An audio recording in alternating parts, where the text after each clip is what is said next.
ללמוד לשלוט בכעס. היה ילד קטן עם אופי רתחני. אבא שלו נתן לו שק עם מסמרים ואמר לו שבכל פעם שהוא מתפרץ וצועק על אנשים, הוא חייב לתקוע מסמר בגדר שמקיפה את ביתם.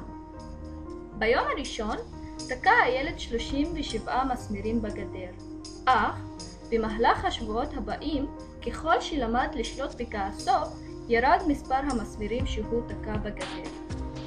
הוא למד שקל לו יותר לשלוט בכעסו מאשר לתקוע מסמרים בגדר. לבסוף, הגיע היום בו הילד לא התפרץ כלל. הוא סיפר את זה לאבא שלו, ואבא שלו אמר לו שעכשיו, בכל יום שחולף ובו הוא לא התפרץ ושלט בכעסו, הוא צריך לשלוף מסמר אחד מן הגדר.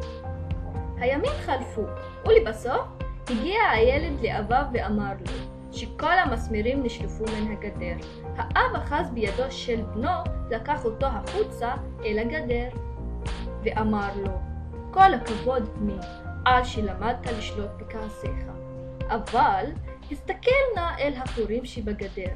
הגדר כבר לעולם לא תהיה כמו שהיא הייתה בהתחלה.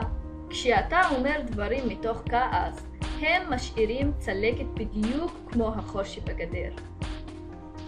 אתה יכול לתקוע סכין בגבו של אדם ולמשוך אותה החוצה חזרה, אבל לא משנה כמה פעמים תתנצל, הפצע עדיין יישאר שם.